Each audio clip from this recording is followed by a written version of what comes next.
ጤና ይስጥልን ክቡራን ተመልካቾቻችን፣ ሲሳይ ገና ከሉዓላዊ ሚዲያ ረቡዕ ሚያዝያ 9 2017 ዓመተ ምህረት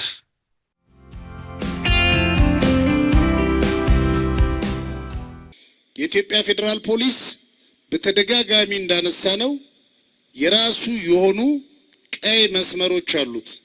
እኛ እንደ አንድ መለዮ ለባሽ ከየትኛውም ዘር ወታደር ዘር የለውም።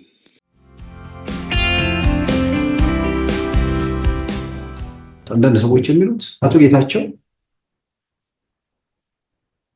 ወደ ሌላ ፓርቲ ሽግግር ያደረጉት ህወሓት የሚባለው ስም እንዳበቃለት ስለተረዱ ነው ብለው የሚጠረጥሩ ሰዎች አሉ። ሊሆን ይችላል። ግን ደግሞ እንዳላበቃለት ግን የሚቀጥሉት ቀናት የሚወስኑት ነገር ነው። ከሰኞ ምሽት በኋላ ግን አበቃለት ብዬ በግሌ አምናለሁ።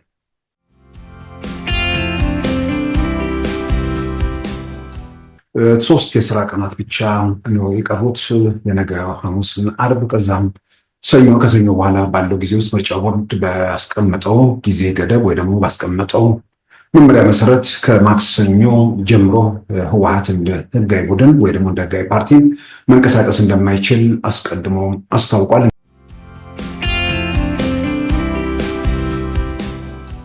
በዛሬው ፕሮግራማችን በእነዚህና በሌሎች ወቅታዊ ጉዳዮች ላይ ትኩረት አድርገናል። አሁን ወደ ዕለቱ ዜና እናመራለን። የኢትዮጵያ ፌዴራል መንግስት በትግራይ ህገ መንግስታዊ ግዛት የሚገኙ ወራሪዎችን ማስወጣት ይገባዋል ሲሉ የትግራይ ጊዜያዊ አስተዳደር ፕሬዝዳንት ሌተናንት ጀነራል ታደሰ ወረደ ገለጹ። 40% የሚሆነው የትግራይ ግዛት በወራሪዎች ተይዟል ያሉት አዲሱ የትግራይ ጊዜያዊ አስተዳደር ፕሬዝዳንት የመጀመሪያው ዙር የዲዲአር ፕሮግራምን በቀጣዮቹ 4 ወራት እንደሚጠናቀቅ አመልክተዋል። በኢትዮጵያ የጀርመን አምባሳደር የሆኑትን ጄኒ ሳንፊልድን በጽህፈት ቤታቸው ትናንት ማክሰኞ ሚያዝያ 8 2017 ባነጋገሩበት ወቅት በትግራይ ወቅታዊ ሁኔታ ማብራሪያ የሰጡት ሌተናንት ጀነራል ታደሰ ወረደም የፌዴራሉ መንግስት በትግራይ ህገ መንግስታዊ ግዛት የሚገኙ ወራሪዎችን ማስወጣት አለበት ማለታቸው ተመልክቷል። በወራሪዎች ተያዙ የሚሉት የትግራይ ግዛት 40% ያህል እንደሆነም አመልክተዋል። ጀነራል ታደሰ ወረደ ቦታዎችን በስም ባይጠቅሱም ተያዙ በሚል በህወሓት በተደጋጋሚ ሲገለጹ የነበሩት ቦታዎች ወልቃይት እንዲሁም በኤርትራ በኩል ዛላምበሳና ኢሮብ መሆናቸው ይታወቃል።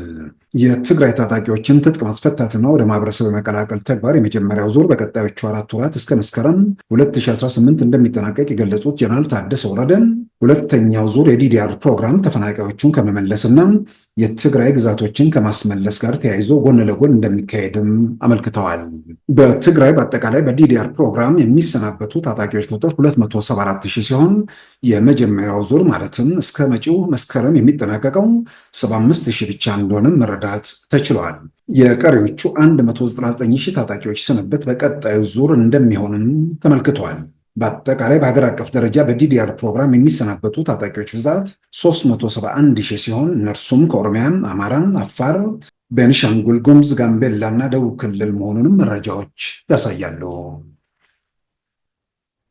እንደ አውሮፓውያን አቆጣጠር በ1947 ከብሪታንያ ቅኝ አገዛዝ ነፃነታቸውን ካገኙበት ጊዜ ጀምሮ ላለፉት 78 ዓመታት በካሽሚር ይገባኛል ጥያቄ የሚወዛገቡት ህንድና ፓኪስታን ወደ ጦርነት እንዳያመሩ የሀገራት መሪዎችና የተባበሩት መንግስታት ድርጅት ዋና ጸሐፊ አሳስቡ። የአሜሪካው ፕሬዝዳንት ዶናልድ ትራምፕ እየታየ ያለውን ክስተት አሳፋሪ በማለት የገለጹ ሲሆን የተባበሩት መንግስታት ድርጅት ዋና ጸሐፊ አንቶኒዮ ጉተሬዝ ሁለቱ ሀገራት ከእርምጃ እንዲታቀቡ አሳስበዋል። ህንድ በዛሬው ዕለት ወደ ፓኪስታን ግዛት ሚሳኤል በመተኮስ በተመረጡ 9 ኢላማዎች ላይ ጥቃት ማድረሷን ያሳወቀች ሲሆን ፓኪስታን ድርጊቱን የጦርነት እርምጃ ስትል ገልጸዋለች። በጥቃቱም 26 ሰዎች ሲገደሉ 46 ሰዎች መቁሰላቸውም ተመልክቷል። በካሽሚር ግዛት ይገባኛል የሚወዛገቡትና በዚህም 78 ዓመታትን ያስቆጠሩት ህንድና ፓኪስታን ወደ አሁኑ ግጭት የወሰዳቸው በቅርቡ በካሽሚር የህንድ ግዛት አሸባሪዎች ከፈጸሙት ጥቃት ጋር የተያያዘ እንደሆነም መረዳት ተችሏል። ባለፈው ወር እንደ አውሮፓውያን አቆጣጠር ሚያዝያ 2 2025 ከፍተኛ የቱሪስት መዳረሻ በሆነው የህንድ ካሽሚር ግዛት አሸባሪዎች በሰነዘሩ ጥቃት በአብዛኛው ቱሪስቶች የሚገኙበት 26 ሰዎች መገደላቸው ይታወሳል። ህንድ ለዚህ አጸፋ በሚል በፓኪስታን ፑንጃብ እና በፓኪስታን ወገን ባለው ካሽሚር ግዛት በተመረጡ 9 ኢላማዎች ላይ በዛሬው ዕለት በሰነዘረችው ጥቃት ጦርነት ይቀሰቀሳል የሚል ከፍተኛ ስጋት ደቅነዋል። ከፍተኛ የህዝብ ቁጥር ባላቸውና የኒውክሌር ኃይል በታጠቁት ህንድና ፓኪስታን መካከል ጦርነት እንዳይጀመር ዓለም አቀፉ ማህበረሰብ እየተማጸነና እያሳሰበም ይገኛል። የአሜሪካው ፕሬዝዳንት ዶናልድ ትራምፕ እርምጃውን አሳፋሪ ሲሉ የገለጹ ሲሆን ጦርነት አይቀሰቀስም የሚል ተስፋ እንዳላቸውም አመልክተዋል። የአሜሪካው የውጭ ጉዳይ ሚኒስትር ማርኮ ሩቢዮ ወደ ህንድና ፓኪስታን በመደወል ከአቻዎቻቸው ጋር በጉዳዩ ለመምከራቸው ተመልክቷል። የተባበሩት መንግስታት ዋና ጸሐፊ አንቶኒዮ ጉተሬዝም ሁለቱ ሀገራት ከእርምጃ እንዲታቀቡ አሳስበዋል። በቅኝ ግዛት ዘመን ብሪቲሽ ኢንዲያ በሚል የወል ስያሜ አብረው የዘለቁትና እንደ አውሮፓውያን አቆጣጠር በ1947 ነፃነታቸውን ሲቀዳጁ ህንድና ፓኪስታን ሆነው የተወለዱት ሁለቱ ሀገራት ከነፃነታቸው ጊዜ ጀምሮ 3 ትልልቅ ጦርነቶች እንዲሁም ትንንሽ ግጭቶችን አካሂደዋል። እንደ አውሮፓውያን አቆጣጠር በ1947፣ በ1965 እና በ1999 ካሽሚርን ለመጠቅለል ግዙፍ ጦርነቶች ውስጥ ቆይተዋል።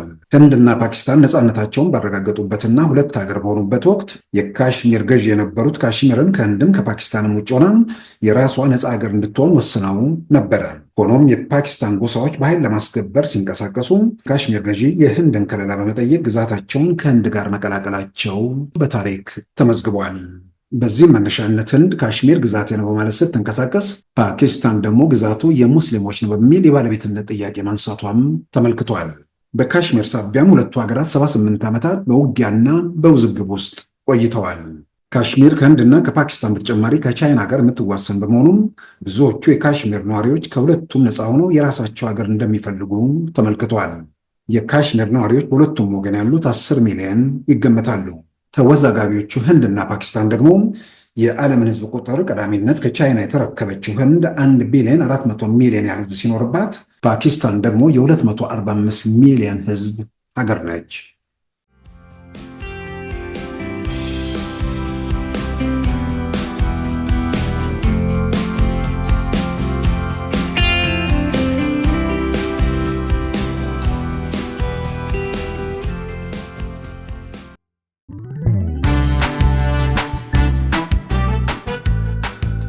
ሉዓላዊ ሚዲያን ይደግፉ።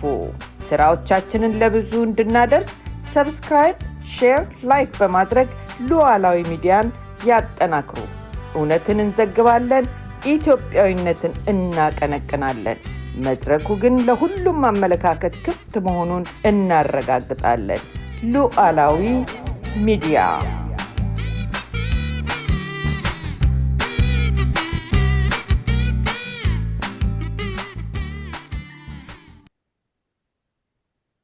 ክቡራን ተመልካቾቻችን የህዝባዊ ወያኔ ሓርነት ትግራይ ህወሓት እውቅናን ለመሰረዝ ወይም ያለመሰረዝ 3 የስራ ቀናት ብቻ ነው የቀሩት።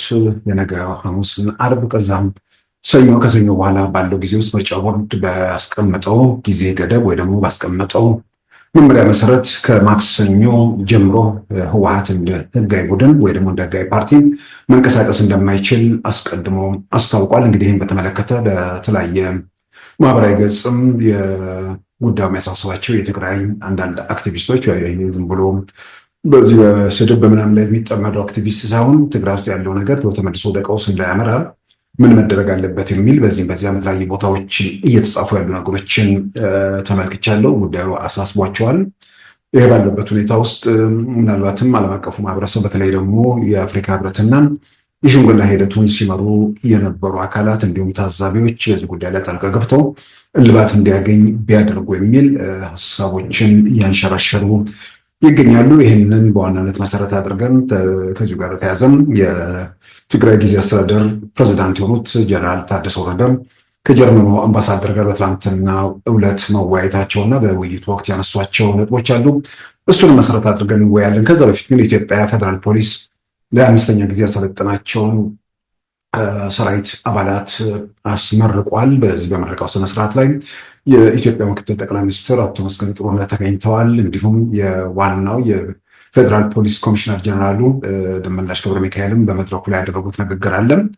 በዚያ ንግግር ላይ አንደኛ ሰራዊቱን በተመለከተ ሁላችንም ለኢትዮጵያዊ ሀገር ቀጣይነትን የሚያስብ ሁሉ አንድ የሚመኘው ነገር በኢትዮጵያዊነት ዓላማ ሰራዊቱ መቃኘቱንና ከዚህ ቀደም የነበረው ሰራዊቱን በብሔር ሰራዊቱን በእምነት ሰራዊቱን ከሆነ በአካባቢ ጋር ለማያያዝ የሚደረጉ ነገሮች ማናቸው ሁኔታ ውስጥ አሁን ቀርተዋል። የኢትዮጵያ የፌዴራል ፖሊስ ሰራዊት የብሔርም የሃይማኖትም በሌላም በኩል ደግሞ የዚህ የሌብነት መረብን ጋር ግንኙነት እንዳይኖረው ተደርጎ እየተሰራ መሆኑን ይህን የመከላከል ኃላፊነት አለብን በሚልም በመድረኩ ላይ ያደረጉትን ነገር ተከታትለናል።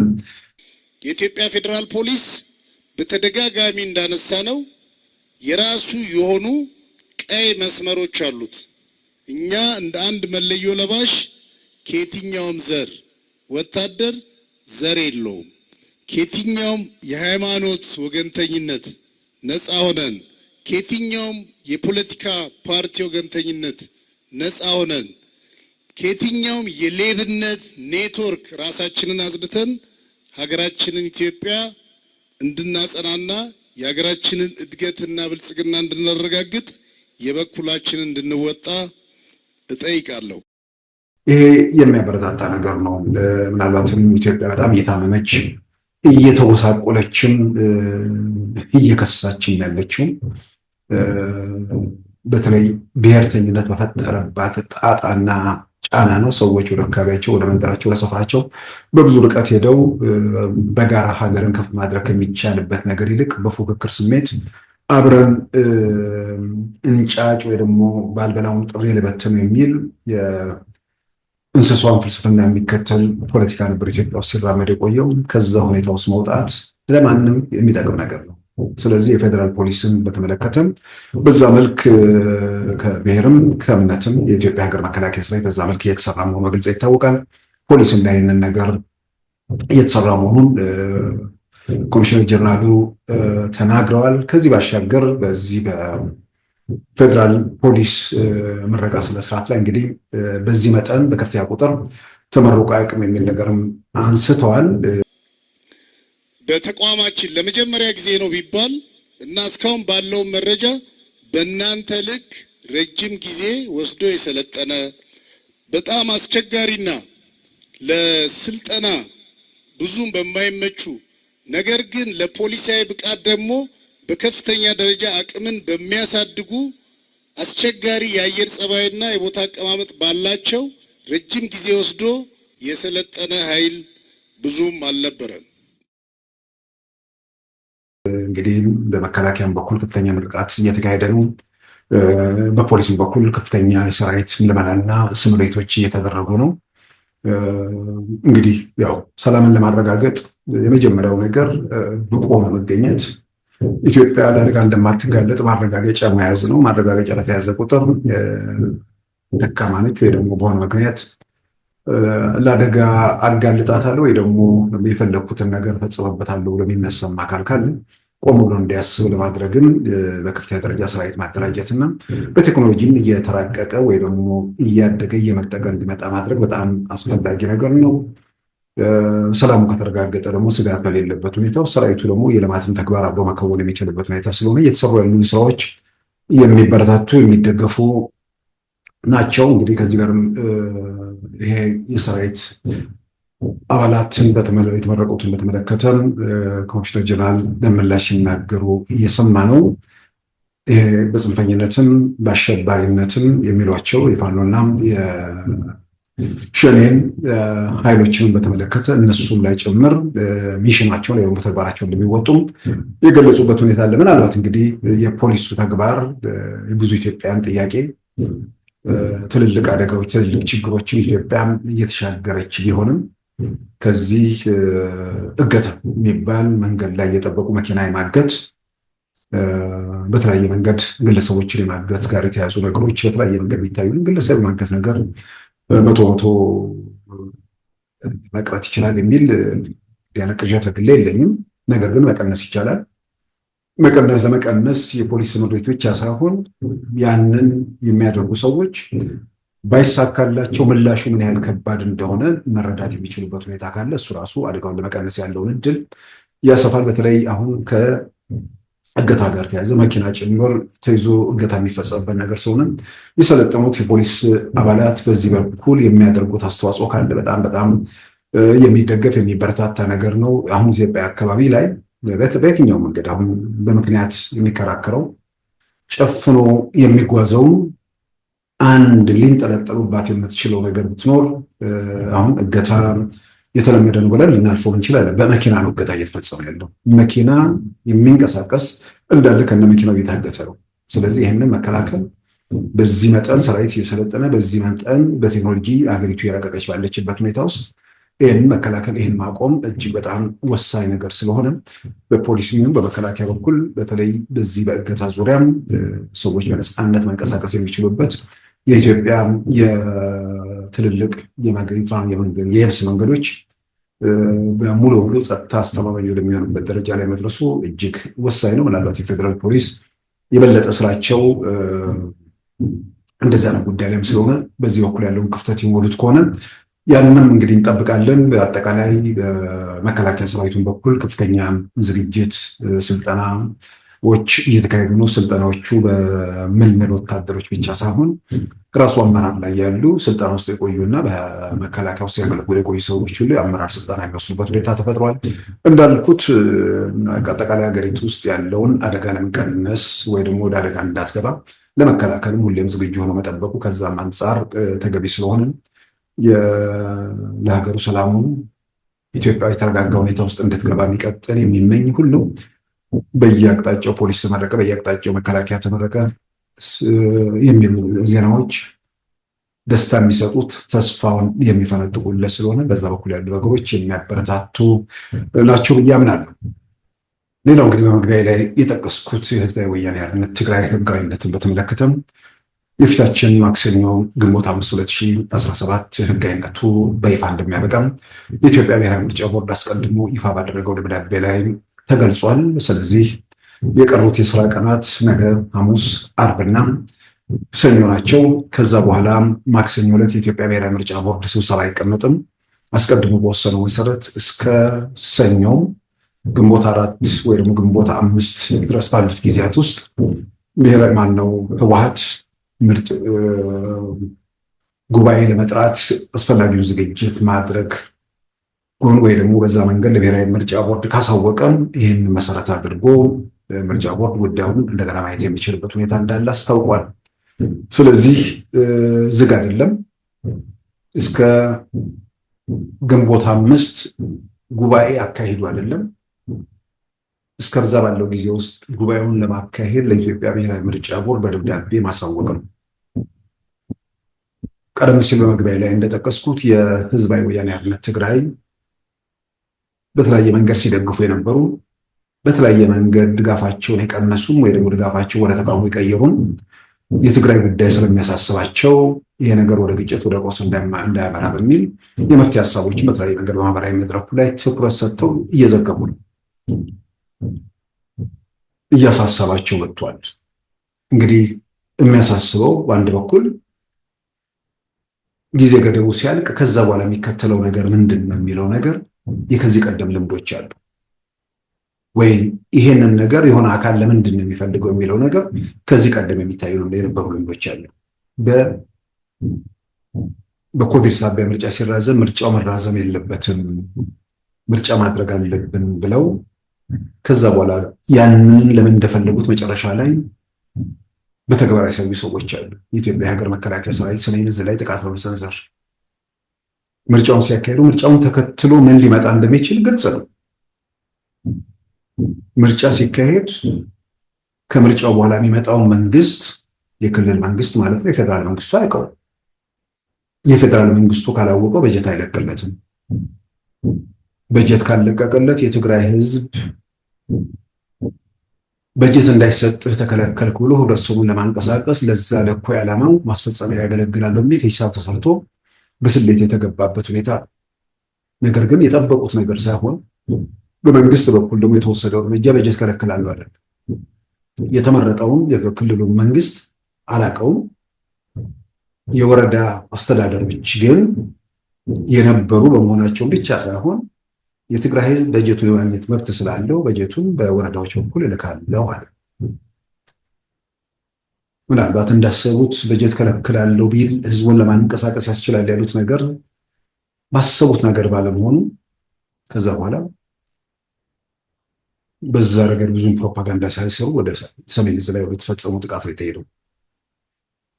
አሁን እዚህ ላይ ቆሜ አንዳንድ ነገሮችን የትግራይ አክቲቪስቶች ቆም ብለው ነገሮችን አንዳንዴ የሆነ ወቅት ላይ የሆነ ነገር ስላልኩኝ ተብሎ ስለሌላው ኢትዮጵያ አያገባኝም ቢሉ እንኳን የትግራይ ህዝብ ከመከራ ከችግር እንዲወጣ እውነተኛው ነገር ሁሉ ጊዜ መገለጽ አለበት። ሰሜን ዕዝ ላይ ጥቃት መሰንዘራቸውን ራሳቸው በአደባባይ ያመኑት ያረጋገጡት ነገር ነው። እነሱ የማረው እኮ በሚዲያ ላይ መናገሩ ብቻ አይደለም። ዶክተር ደብረጽዮን ከጫካ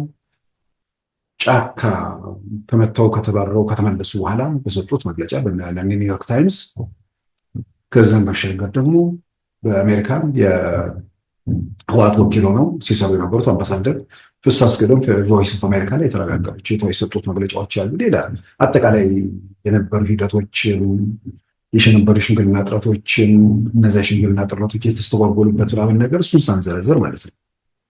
ስለዚህ ያኔም ወደ ግጭት ወደ ቀውስ ለመግባት እንደዚህ አይነት እርምጃ ሲወስድ የነበረ ቡድን አሁንም ተመሳሳይ ነገር ላይ እየገባ ነው ወይ የሚለውን ቆሞ ለማየትና መመርመር፣ ከዚህ ድርጊቱ እንዲታቀብ ማሳሰብ ተገቢ ነው። ነገር ግን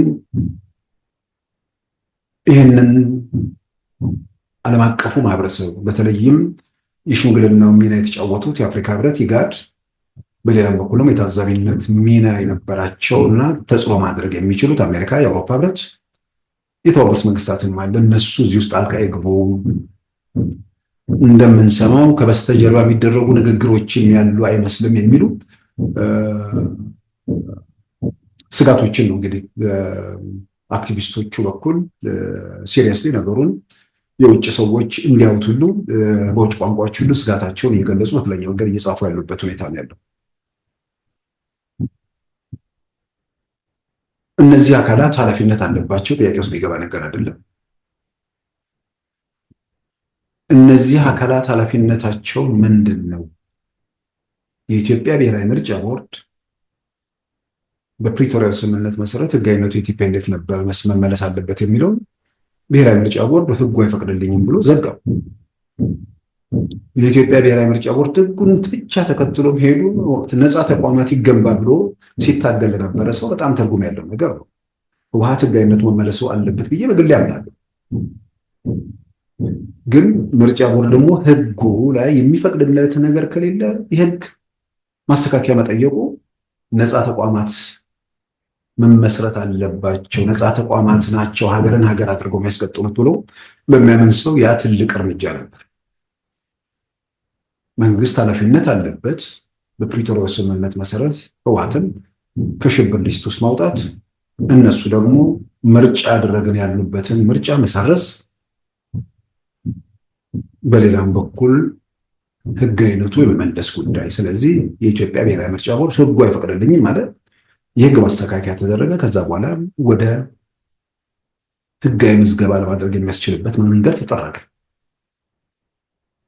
እከሌ ስራ አስፈጻሚ ኮሚቴ አባላት ናቸው፣ እከሌ የማዕከላዊ ኮሚቴ ምናምን ተብሎ ዝርዝር መረጃ ለኢትዮጵያ ብሔራዊ ምርጫ ቦርድ አቅርበው ጊዜያዊ ሰርተፍኬት ሲሰጣቸው እሱን በአሸናፊነት ስሜት ተቀብለው መቀሌ ከደረሱ በኋላ ተቃውሞ ስለቀረበባቸው እንደገና እንመዘገብ የሚል ክርክር ማምጣት፣ ያ ክርክሩ ችግር የለው። ከዛ በኋላ እዛ ላይ በተቀመጠው ጊዜ ገደብ ከ15 ቀናት በፊት አስቀድማችሁ አሳውቃችሁን ጉባኤ ማድረግ ትችላላችሁ ሲባል 15 ቀን ላለመጠበቅ ተብሎ ሰርተፍኬቱ በተሰጣቸው በሁለተኛው ቀን ሄደው ጉባኤ ያደረጉ፣ ህገወጥ ጉባኤ ማለት ነው። ምን አለ ነሐሴ 7 የተካሄደውን ጉባኤ ነሐሴ 22 ቢያደርጉት እኮ ኖሮ ጣጣ አልነበረው፣ ህጋዊነቱ እዛው ያበቃ ነበር። ምናልባት ክርክር ሊሆን የሚችለው እነሱ ነሐሴ 22 ድረስ የሚካሄድ ከሆነ እናቱ ጌታቸው ህወሓት ስብሰባ ላይ ሊገቡ ይችላሉ። እነሱ ከገቡ ደግሞ የምንፈልገውን አመራርና ለምንፈልገው ዓላማ የምንፈልገውን ነገር ማድረግ አንችልም የሚል ስጋት ሊኖርባቸው ይችላል። እዚህ ሂደት ውስጥ እንግዲህ አክቲቪስቶቹ የሚመለከታቸው የትግራይ ጉዳይ ያሳስበናል የሚሉ ወገኖችም ሂደት ውስጥ ማን የት ጋር ችግር ፈጠረ የሚለውን ነገር መሰረት አድርጎ ለመፍትሄው መንቀሳቀስ በጣም አስፈላጊ ነገር ነው። የኢትዮጵያ መንግስት በፕሪቶሪያው ስምምነት መሰረት ህወሓት ህጋዊነቱን ማግኘት የሚችልበት ሁኔታ ለማመቻቸት የመጀመሪያው የአሸባሪነት ዝርዝር ውስጥ እንዲወጣ አድርጓል በፓርላማው። በሁለተኛ ደረጃ በፓርላማ ውስጥ ከአሸባሪነት ሊስት እንዲወጣ ብቻ ሳይሆን ህጋዊነቱ መመለስ በሚችልበት ሁኔታ ውስጥ የህግ ማሻሻያ አድርጎ በፓርላማው አጸድቋል። እዚህ ድረስ መንግስት ሲመጣ 15 ቀኑ ቆይቶ ጉባኤ ለማድረግ ባለመፍቀድ የኢትዮጵያ ምርጫ ቦርድ ውሳኔን ሽሮ ያ ደግሞ የፕሪቶሪያን ስምምነት መጣስ ነው። የፕሪቶሪያው ስምምነት የኢትዮጵያ መንግስት ተቋማትን ማክበር ግድ ይላል። የኢትዮጵያ መንግስት ተቋማት የሆነ አንዱ የኢትዮጵያ ብሔራዊ ምርጫ ቦርድ ነው። ሰርተፊኬቱን እንካ በ15 ቀናት ውስጥ ጉባኤ ያካሄድ ብሎ ጊዜ ገደብ ሰጥቶ በ15 ቀን የምታካሄድ ከሆነ አስቀድመ ነው በሚቀጥሉ 6 ወራት ውስጥ ጉባኤ ያካሄድ። ጉባኤ ለማካሄድ ከወሰንክ በኋላ ከ15 ቀን ቀደም ብላ ሳወቀኝ ታዛቢ ስለምልክ የሚል ነገር ተቀመጠ። ለምሳሌ ሰርተፊኬቱን ነሐሴ 5 ወሰዱት። የዕለት ወይ በማግስቱ ነሐሴ 6 ለኢትዮጵያ ብሔራዊ ምርጫ ቦርድ ነሐሴ 21 ጉባኤ እናካሂዳለን ብለው ቢያሳውቁ አለቀ። ነሐሴ 21 ጉባኤ ያካሂዳሉ። ጉባኤው ህጋዊ ነው ህጋዊ አይደለም የሚል ክርክር እዛ ጋር ሊነሳ ይችላል። ህጋዊ ነው ህጋዊ አይደለም ክርክር የሚነሳም ከሆነ ህገ ወጥ ነገር ለመስራት አንድ አካል እስካልወሰነ ድረስ በአብዛኛው ድጋፍ አለኝ ብሎ ካመነ ያንን ጉባኤ ለማድረግ ነበር መሄድ ያለበት። እነሱ ትልቁ ነገር አቋራጭ መንገድ የፈለጉት። አቋራጩ መንገድ የፈለጉት አንደኛ ሌላኛው የህወሓት ቡድን ጉባኤው ላይ እንዳይገኝ ነው። በዚህም የተነሳ የኢትዮጵያ ተቋማትን በፕሪቶሪያው ስምምነት መሰረት የተቀመጠውን የኢትዮጵያ ምርጫ ቦርድ ውሳኔን አላከብረም ብሏል። አሁን ደጋግመው እነ ዶክተር ደብረጽዮን የፕሪቶሪያው ስምምነት ይከበር ይላሉ። የፕሪቶሪያው ስምምነት አካል የሆነው የኢትዮጵያ መንግስት ተቋማት ውሳኔዎችን አናከብርም በማለት እዚህ ጣጣ ውስጥ እየገቡ ነው፣ ወይ ደግሞ ህዝቡን እያስገቡት ነው። አሁን እዚህ ደረጃ ላይ ከደረስን በኋላ ከዚህ ምንድን ነው መውጫው የሚለው ነገር ነው ወሳኝ። መውጫው ምንድን ነው የሚለው ነገር ውስጥ ለመግባት በትክክል መውጣት ይፈለጋል የሚለው ደግሞ ነገር አብሮ መታየት አለበት። እዚህ ነገር ውስጥ መገባት የሚፈልገው ወይ ደግሞ ይህን ነገር ውዝግብ የሚፈልገው ከዚህ ቀደም እንደነበረው ለሌላ ዓላማ ለመንደርደር ከሆነ ትርጉም የለውም።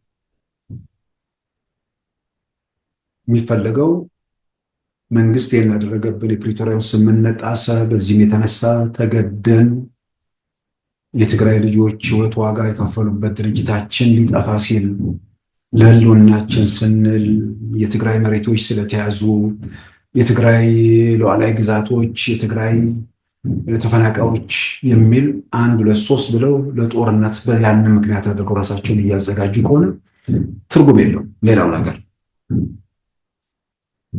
ወደ ግጭት ሊያመራ ይችላል ብለው ስጋታቸውን የሚገልጹ ወገኖችም ወደ ግጭት ሊያመራ የሚችለው ግን የቲፒኤልኤፍ ፍላጎት የነ ዶክተር ደብረጽዮን ፍላጎት ጥያቄ ውስጥ በማይገባ መንገድ ወደ ግጭት ወደ ውዝግብ መግባት የፈለጉ ነው የሚመስለው። ያን ለምን ይፈልጉታል? ያን ለምን ያደርጉታል? አንዳንድ የውሃዎች በሻዕቢያ ወይ ደግሞ የኤርትራ መንግስት ተደግፈው ማዕከላዊ መንግስት እንይዛለን ብለው ተስፋ ያደርጋሉ። ቲፒኤልኤፍ እድሜ ልኩን ሲቃዥ የነበረ ቡድን ስለሆነ አይቃዥም ማለት አይቻልም። ግን እኔ እንደምገመግመው ይሄ ሰማይ ላይ ምንድነው ሰማይን የመዋጠጥ የማይቻልና የማይሞከር ነገር መሆኑ አይገባቸውም ብዬ ልደመድም አልችልም። በተወሰነ ደረጃ ይገባቸዋል። ምናልባት በአሁን ባሉበት ሁኔታ ውስጥ ትግራይን ለብቻችን ተውልን የሚል ነገር ሊሆን ይችላል። እነዝረፍ ትግራይን ለብቻችን ተውልን ደግሞ ትግራይ ውስጥ ያለውን ህገወጥ ነገር እንቀጥል፣ የወርቅ ዘረፋውን ማለት ነው።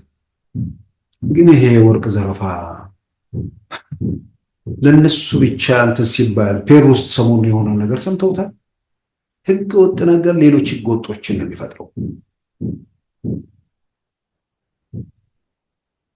ወንበዴዎች ተሰባስበው የወርቅ ማዕድን ቆፋሪዎቹን እንትን ብለው በህገ ወጥ መንገድ ራሳቸውን ለማድረግ ሞከሩ። ከዛ በኋላ ውዝግብ ተፈጠረ። ቆፋሪዎቹን ጨፈጨፏቸው። ከዛ ዓለም አቀፍ ዜና ነው። ወርቅ፣ ሀብት፣ ከዛ ጋር የተያዙ ነገሮች፣ ሌሎች ህግና ስርዓት ከፈረሰ በኋላ ያንን ለማስተካከል በብዙ መልኩ ዋጋ ያስከፍላል። ስለዚህ ምናልባት የወርቁንና የመሳሰሉትን ነገሮች ስለሚፈልጓቸው ከዛ ጋር የተያዙ ነገሮች ትግራይን ለብቻችን ተውልን የሚል ነገር ሊሆን ይችላል እንጂ ከዛ ያለፈ ሊመኙ ይችላሉ። ይሆናል ብለው ይገምታሉ ብዬ አልጠረጠርም።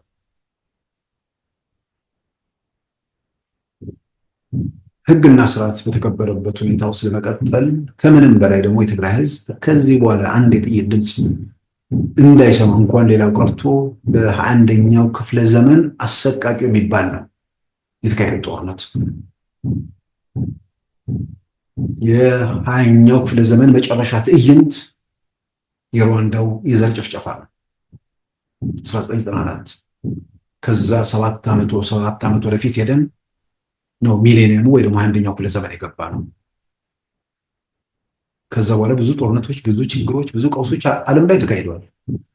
ግን በ2021 በፈረንጆቹ ማለት ነው ህወሓት በለኮሰው ሰዓት ኢትዮጵያ ውስጥ በአጠቃላይ የመጣው ጦርነት የ21ኛው ክፍለ ዘመን አሰቃቂ እልቂት ተብሎ ነው የሚጠቀሰው። ይህንን ፈጥሮ ይህ ሁሉ አደጋ ደርሶ ዛሬም ስብሰባ እያደረገ ይጨፍራል። ትግራይ ውስጥ ነፃነቱ የፈጠረው ነገር ሰዎች በነፃ ማሰብ በነፃ መናገር ሲጀምሩ ብዙ ነገሮች እንትን እያሉ እየወጡ መሆናቸውን ብዙ ጊዜ ለብዙ ሰዎች ሪኮመንድ ማደርገው ትግራይ ውስጥ ያሉ ክስተቶችን በተመለከተ የትግራይ አክቲቪስቶች ምን ይጽፋሉ፣ ትግራይ ውስጥ ያለው ነገር ምንድን ነው የሚለውን በትግርኛ የሚጻፉ ነገሮችን በአጠቃላይ ዋና ዋና ጉዳዮች ሶሎዳ ሚዲያ ላይ ወይ ወዲ ሻምበል በኩል የሚቀርብ ነገር አለና እሱ ላይ ያለውን በየዕለቱ ያሉ ነገሮችን ሰዎች በተሟላ መንገድ ሊያገኙ ይችላሉ ብዬ አምናለሁ። እዛ ላይ የሰማሁት ነውና ትከሻ እንጂ ጭንቅላት የላቸውም የሚል ነገር ትግራዊ አክቲቪስቶች እየተናገሩ ነው። ይጨፍራሉ። የሚወዛወዝ ትከሻ እንጂ የሚያስብ ጭንቅላት ስለሌላቸው ያንን መከራ ትግራይ ህዝብ ላይ መጡ። አሁንም ደግሞ ከዛ እልቂትና ውድመት በኋላ አሁንም ይጨፍራሉ።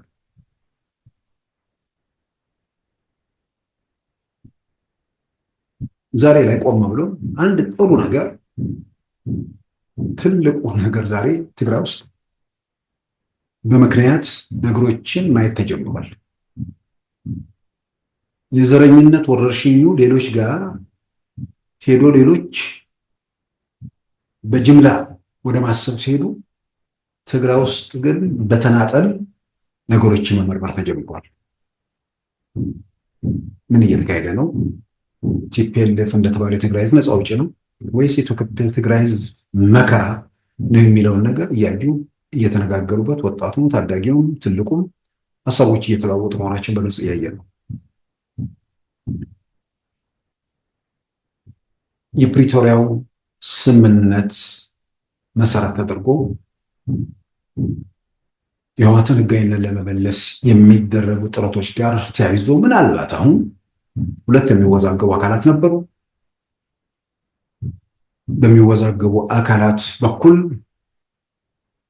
መንግስት ማለት የዶክተር ደብረጽዮን ዲና ዶክተር ደብረጽዮን ህወሓትና የአቶ ጌታቸው ህወሓት እያልን የምንጠቅሳቸው ነገሮች ነበሩ። አሁንም እንደዛ ነው። በእርግጥ እና አቶ ጌታቸው ወደ አዲስ ፓርቲ ለመሄድ ከወሰኑ ምናልባት ህወሓት የሚለው ላይ ተቀናቃይ ላይኖር የሚችልበት እድል ስለሚኖር እነ ዶክተር ደብረጽዮን እንደ ስጋት የሚያዩዋቸው ወይ ደግሞ እንደ ችግር የሚጠቅሷቸው ነገሮች ከዚህ በኋላ ላይኖሩ ይችላሉ፣ ሌላ ከበስተጀርባ ኮተት ከሌለባቸው። ስለዚህ ጉባኤ እናካሄዳለን ብለው ለኢትዮጵያ ብሔራዊ ምርጫ ቦርድ ዛሬ፣ ነገ፣ አርብ እንዲሁም ሰኞ በደብዳቤ ከጠየቁ ከግንቦት 5 ጀምሮ ህወሓት የሚባል ፓርቲ አይኖርም የሚለው ውሳኔ ይቀለበሳል ማለት ነው። ደብዳቤ ይጠይቃሉ። በደብዳቤ ከጠየቁ በኋላ እኮ የኢትዮጵያ ብሔራዊ ምርጫ ቦርድ ያን አድርጎ መሰረት አድርጎ የመሰረዙ ነገር በዛች ደብዳቤ ብቻ ያቆማል። ደብዳቤውን ከጻፉ በኋላ ከዛ በኋላ ስላለው ነገር ማነጋገር ይቻላል። ጉባኤውን በዚህ ጊዜ አካሄዳለሁ፣ ጉባኤውን በዛ ጊዜ አካሄዳለሁ የሚለው ነገር የመጀመሪያው ነገር ህልውናውን ለማስቀጠል ጉባኤ አደርጋለሁ ብሎ ለኢትዮጵያ ብሔራዊ ምርጫ ቦርድ መጻፍ ነው። ተቋማትን ነፃ አድርገው መርተው ስለማያውቁ የተቋማት ነፃነት አይገባቸውም። የኢትዮጵያ ብሔራዊ ምርጫ ቦርድ፣ የኢትዮጵያ ሰብአዊ መብት ኮሚሽን፣ የኢትዮጵያ ፍርድ ቤቶች ምናምን በትዕዛዝ ሲሰሩ ስለነበር የፈለጉትና የፈቀዱትን ሌላው ቀርቶ የፍርድ ቤት ውሳኔዎች እኮ ከዚህ ቀደም ብዙ ሰዎች የሚያስታውሱት የፍርድ ቤት ውሳኔ ሂደቱን የሚከታተሉ ብዙ ሰው የሚያስታውሰው በተለይ በሂደቱም ያለፉ ሰዎች የማይዘነጉት የቅንጅት ተተኪ አመራር ተብለው የተከሰሱ ሰዎች ነበሩ። የቅንጅት መሪዎች ከገቡ በኋላ በሁለተኛ ዙር የተከሰሱ እነዚህ የቅንጅት ተተኪ አመራር የተባሉ ኢትዮጵያንን በተመለከተ የመጨረሻው ፍርድ ቤቱ ውሳኔ ባሳለፈበት ወቅት የፍርድ ቤቱ ውሳኔ ሶስቱ በቋሚነት ሂደቱን ሲከታተሉ የነበሩ ዳኞች የሶስቱም የእጅ ጽሑፍ አልነበረም። ተጽፎ የመጣላቸውን ውሳኔ በችሎት ማንበባቸውን ሂደቱ ውስጥ ያለፉ ብዙ ሰዎች በወቅቱ በደንብ የተነጋገሩበትና በግል የማስታውሰው ጉዳይ ነው። ስለዚህ ፍርድ ቤት ማለት የቲፒኤልኤፍ ቅርንጫፍ ስራ አስፈጻሚ ማለት እንጂ ከምንድነው ከሶስቱ መንግስታዊ ተቋማት ከአስፈጻሚው ከህግ አውጪውና ከዳኝነቱ ጋር ቢያያዝ ነገር አይደለም። የአስፈጻሚው አካል ተደርጎ ነበር ፍርድ ቤቱ የሚወሰደው። ነፃ ተቋማት የሚባሉት ብሔራዊ ምርጫ ቦርድ፣ የሰብአዊ መብት ኮሚሽንም ሪፖርታቸውን ሁሉ በደንብ እናስታውሰዋለን። ስለዚህ ቲፒኤልኤፍ ማለት ህግ የሚባል ነገር ሌሎችን ለመደፍጠጥ እንጂ ህግ እሱ ላይ ተፈጻሚ መሆኑን የማይገባው ቡድን ስለሆነ በዛ መልክ ራሱን ስለቃኘ ዛሬም ጠቅላይ ሚኒስትሩ በአንድ ደብዳቤ ህወሓትን ከዛሬ ጀምሮ ህግ ያድርጉት ብለው እንዲጽፉ ለምርጫ ቦርድ እንዲያደርጉ ይፈልጋሉ። አሁን ያ በትግል በመስዋዕትነት ኋላ ቀሩንና ዘረኛውን ቲፒኤልኤፍ የሚባል ቡድን ከኢትዮጵያ ፖለቲካ መድረክ ላይ ማግለል ብቻ ሳይሆን ኢትዮጵያ ውስጥ ተቋማት ነፃ መሆናቸውንም ጭምር ለማድረግ የተከፈለ ዋጋ ነው። ኢትዮጵያ ውስጥ ተመልሰን ተመሳሳይ ነገር ውስጥ እንድንገባ አይደለም። በዛ መልክ የተዋቀሩ የመጡ ተቋማትን አሁንም ጠቅላይ ሚኒስትሩ በደብዳቤ እንዲያዙ ሳይሆን ራሳቸው ዶክተር ደብረጽዮን ለኢትዮጵያ ብሔራዊ ምርጫ ቦርድ ደብዳቤ ቢጽፉ አከተሙ። ከዛ በኋላ ጉባኤ ስለማድረግ የሚባልበት ሁኔታ ነው የሚኖረው። ከበስተጀርባ ያለ ኮተት ከሌለ ማለት ነው። በብዙ መልኩ ሳየው ብዙ ከበስተጀርባ የሚያስቡትና የሚያቀዱት ነገር ይሳካላቸውም ብዬ አላምንም። ወደፊትም ሊገፉበት ይችላሉ ብዬ አልጠረጠርም። አሁን አንዳንዶች ከቲፒኤልኤፍ ጋር ተያይዞ እንደ ስጋት የሚያነሷቸው ነገሮች ይህን ሁሉ ምንድነው ጉባኤ ላለማድረግ እንደዚህ አይነት ምክንያት ሲደረድር የቆየው ወደ ግጭት ለመግባት ሊሆን ይችላል። አሁን የመጨረሻው ምዕራፍ ላይ ስለደረሰ ልክ መሰረዙን እየጠበቀው ሊሆን ይችላል ወደ ግጭት ለመግባት የሚል ቀደም ሲል በጠቀስኩት የትግራይ አክቲቪስቶች ለዓለም አቀፉ ማህበረሰብ ጭምር በጠየቁበት ወይ ባቤት ባሉበት ጽሁፍ ላይ ተመልክቻለሁ። እዚህ ላይ ግልጽ መሆን የሚያስፈልገው ነገር ህወሓት ምርጫ ቦርድ ሰረዘብኝ ብሎ ወደ ግጭት ሊገባ አይችልም። ፍላጎት ሊኖረው ይችላል። ፍላጎቱን ለማስፈጸም ግን የሌላ ወገን መልካም ፍቃድ ይጠይቃል። ማለት የሚዋጋው ኢትዮጵያ መንግስት አይደለም፣ የኤርትራ መንግስት መልካም ፍቃድ ይጠይቃል። ኤርትራ ላይ ተጠግቶ ኤርትራ ላይ ተመርኩዞ ነው የሆነ ነገር አድርጋለሁ የሚለው።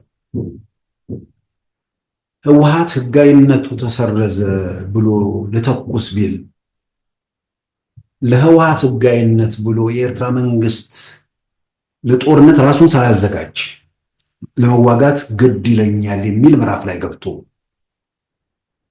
መዋጊያው ጊዜ አሁን ነው መዋጋት አለብኝ የሚል ድምዳሜ ላይ ደርሶ ለመዋጋት ከተዘጋጀ ቲፒኤልኤፍ እንደተባለው የዛ አካል ስለሆነ ሂደቱን ወደ ግጭቱ ለመሄድ ምክንያት እየፈለገ ነው ብለን በእርግጠኝነት መናገር እንችላለን።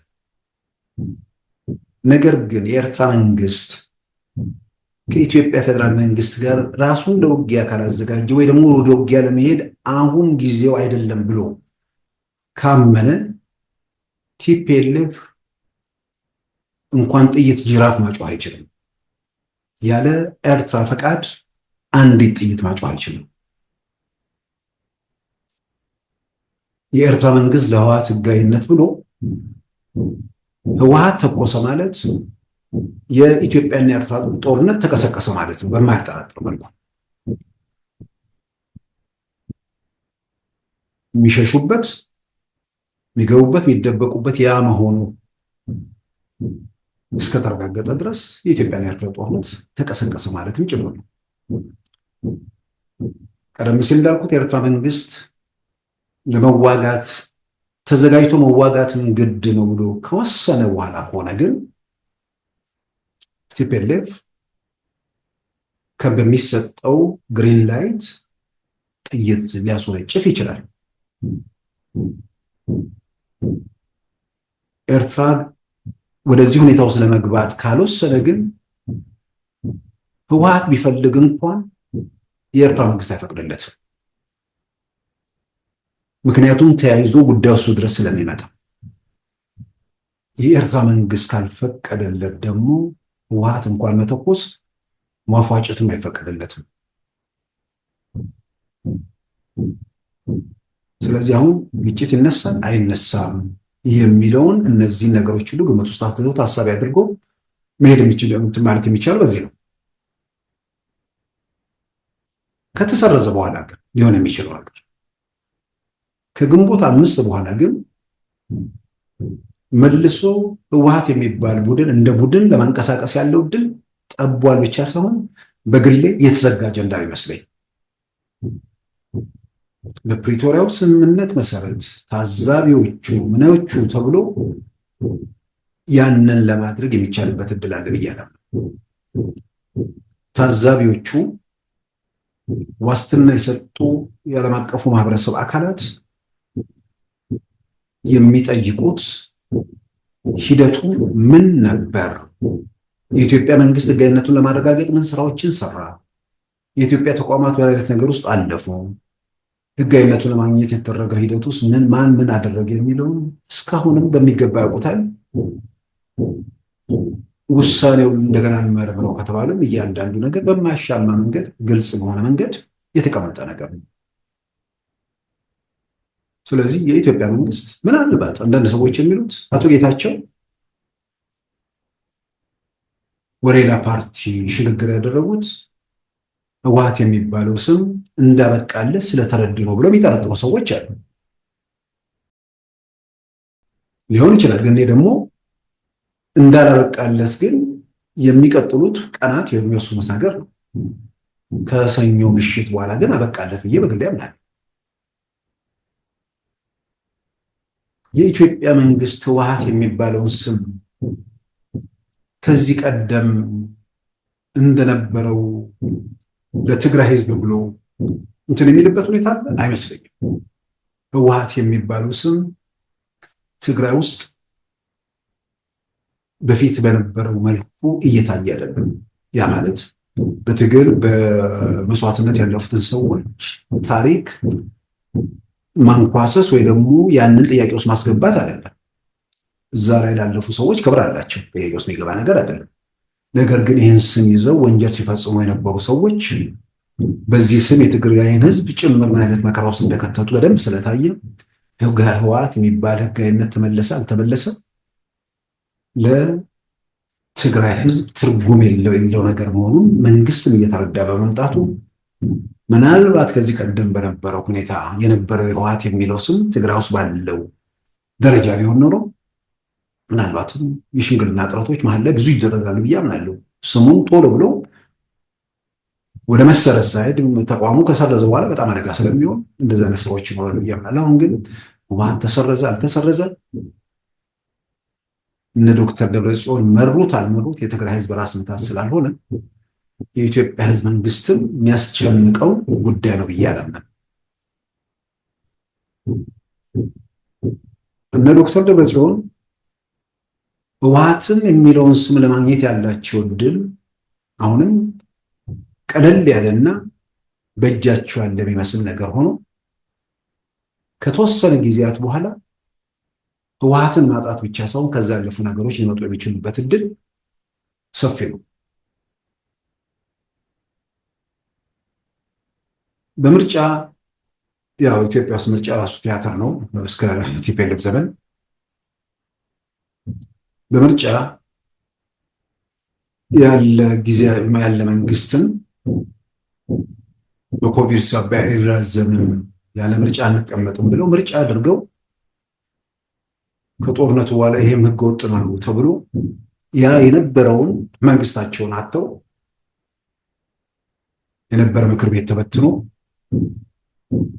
እንዲህ አይነት ትርምስ ውስጥ የገቡ ሰዎች ዛሬ ላይ ቆመው እንኳን ህወሓት የሚባለው ስም ካጡት በኋላ ከሆነ ምዕራፍ በኋላ ማለት ነው ህወሓት ይቅርብን የሆነ ፓርቲ አድርጋችሁ መዝግቡን የሚል ደጅ መጥናት ውስጥ ሊገቡ እንደሚችሉ የቀደመ ታሪካቸው የሚያስረዳን ይሄንን ነው። ስለዚህ ነገሮችን ከተለያየ አቅጣጫ ለማየት ያልወሰኑ በተለያየ መንገድ የኢትዮጵያ መንግስትና በኤርትራ መካከል ያለው ውጥረት የሆነ መንገድ ድረስ ይወስደናል ብለው የሚመኙ በተወሰነ ደረጃ ህገ ወጥነቱን ነገር መግፋት የሆነ አካል ሊያስደስት ስለሚችል እነዛን ለማስደሰት ስንል እነሱ ደግሞ ከተደሰቱ ወስደውን ኮከብ ብለው የሆነ ቦታ ያደርሱናል ብለው ተመኝተው እየቃዡ ሊሆን ስለሚችል ከቅዠታቸው እንዲወጡ የሚመክራቸው የሚገስጻቸው በጣም የሚያስፈልግበት ጊዜ ነው። በተለያየ መንገድ አሁን አንዳንድ እዛ በጽሁፎቹ ላይ ያየሁት ከፋኖ ሊተባበሩ ከኤርትራ ሊተባበሩ እንዲያደርገው የትኛው ፋኖ ነው? አስቂኝ ነገር ጥያቄ እንዲህ አይነት እንትን ሲባል የትኛው ፋኖ የት ያለው? ይሄ እርስ በርስ መከላከያ ከጨረሰው በኋላ ደግሞ የተረፈው እርስ በርሱ የት እንዳለ በግልጽ የማይታወቅ ከየትኛው ጋር የሚተባበሩ ከላይ ግለሰብ የሆነ ቀበሌ ሰዎች ምናምን ሰብስበው ከማንስ ተባብሮ ኢትዮጵያ ውስጥ ያለውን ነገር መለወጥ አይደለም ማነቃነቅ ይቻላል? አሁን ኢትዮጵያ ውስጥ ባለው ሁኔታ ውስጥ ያን የገራ ባፍላው መንግስት እግሩን መሬት ባልረገጠበት ብዙ ነገሮች በተንሳፈፈበት ውስጡ በዘረኞች በተወረቦረበት ያኔ የኢትዮጵያ የጸጥታ ተቋማት በቲፒኤልኤፍ ቁጥጥር ስር በነበሩበት ያን አደጋ ያን ፈተና ያንን ሁሉ ነገር ማለፍ ከተቻለ በኋላ ዛሬ ላይ ቆሙ በየአቅጣጫው ጅራፍ የሚያጮኸውም የሚተኩሰውም ሁሉም የት እንዳለና ሁኔታ ውስጥ እንዳለ በደንብ እየተረዳን ባለንበት ሁኔታ ውስጥ ምን ሊመጣ የተለየ ነገር ሊፈጠር ይችላል? ይልቁንም ህብረተሰቡ ተረጋግቶ 100 ምናምን ሚሊዮን ህዝብ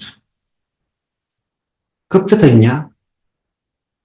ቁጥር ያለው ህዝብ ነው። በድህነት ውስጥ ሲማቀቅ በመከራ ውስጥ በጦርነት ውስጥ በሰቆቃ ውስጥ ያለፈ ህዝብ ነው የኢትዮጵያ ህዝብ። ከዚህ ምዕራፍ እንዲወጣ ሙሉ ትኩረት ሙሉ ጊዜ ወደ ልማት ልጆቻችን ወደ ምንድነው ወደ ፖለቲካ ግርግር ወይ ደግሞ የዘር ግርግር ውስጥ ዓለምን የሚበረብሩበት ዕውቀት የሚሸምቱበት ከዓለም የዕውቀትም ሀብት ቁሳይም ሀብት የገንዘብም ሀብት ሁሉንም የሚቀራመቱበት ወይ የሚካፈሉበት ለዛም በኢትዮጵያም በረከት የሚሆኑበት ሁኔታ ውስጥ ምን እናድርግ ብሎ እንደ ዘመኑ እንደ ጊዜው ማሰብ እንጂ እዛ መንደርህ፣ ሰፈርህ፣ ቤተሰብ እየተርመጠመጥክ ምን ለማምጣት ትችላለህ? አይን መግለጥ ነው። ወደ ሰፈር ሄዶ ወደ መንደር ሄዶ ያተረፈ የለም፣ ከሰረ፣ ሁሉም ተዋረደበት።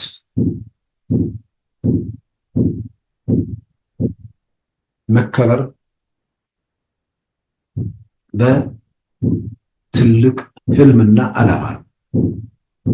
ከፍ ባሉ ቁጥር ከፍታ ይጨምራል፣ በወረዱ ቁጥር መነሳት ያስቸግራል። እያየን ያለ ነው የምንረዳ እውነታ ይሄ። ስለዚህ ከእንዲህ አይነት አዙሪት ውስጥ ወጥተን ሀገራችንም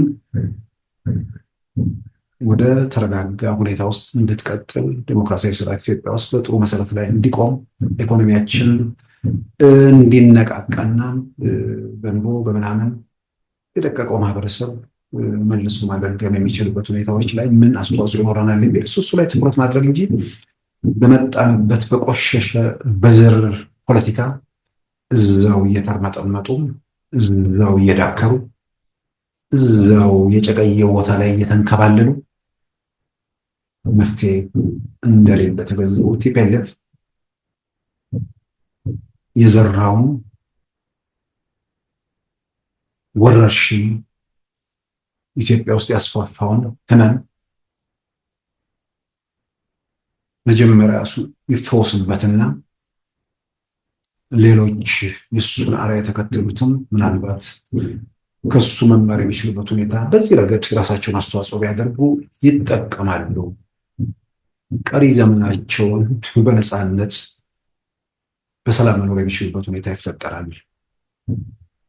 ያንን በማድረግ ከምንም በላይ ትግራይ ህዝብ ምንድነው ይጠቅማሉ፣ ራሳቸውንም ይጠቅማሉ። እና ሰዎቹ የሆነ ቦታ ላይ ደንዝዘዋል። ሆነን ለመናገር እንዲህ አይነት ድንዛዜ እግዚአብሔር ከእንዲህ አይነት ድንዛዜ ይሰውረኝ ብሎ መጸለይ ነው። እንዲህ አይነት ድንዛዜ በጣም በጣም ከባድ ነው። ሰው የሆነ ቦታ ላይ እንዴት ቆሞ ይሆናል? ስለዚህ እነሱ ይደንዝዙ፣ የራሳቸው ጉዳይ። የእነሱ ድንዛዜ ግን የሀገር፣ የህዝብ፣ የአካባቢ የምናምን ጠንቅ እንዳይሆን ደግሞ ህብረተሰቡም መንግስትም የሚመለከታቸው አካላት ደግሞ የራሳቸውን ኃላፊነትና ተግባር መወጣት አለባቸው ብዬም አምናለሁ። ክቡራን ተመልካቾቻችን የዛሬ ረቡዕ ሚያዝያ 9 2017 ፕሮግራማችን በዚሁ ተጠናቋል። ጤና ይስጥልን።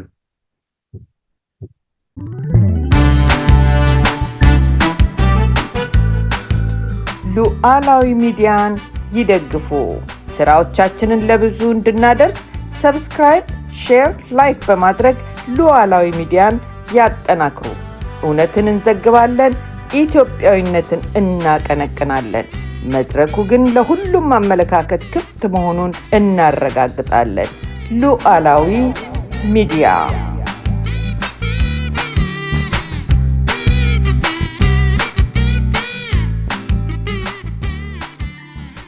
የዛሬ ረቡዕ ሚያዝያ 9 2017 ፕሮግራማችን በዚሁ ተጠናቋል። ጤና ይስጥልን።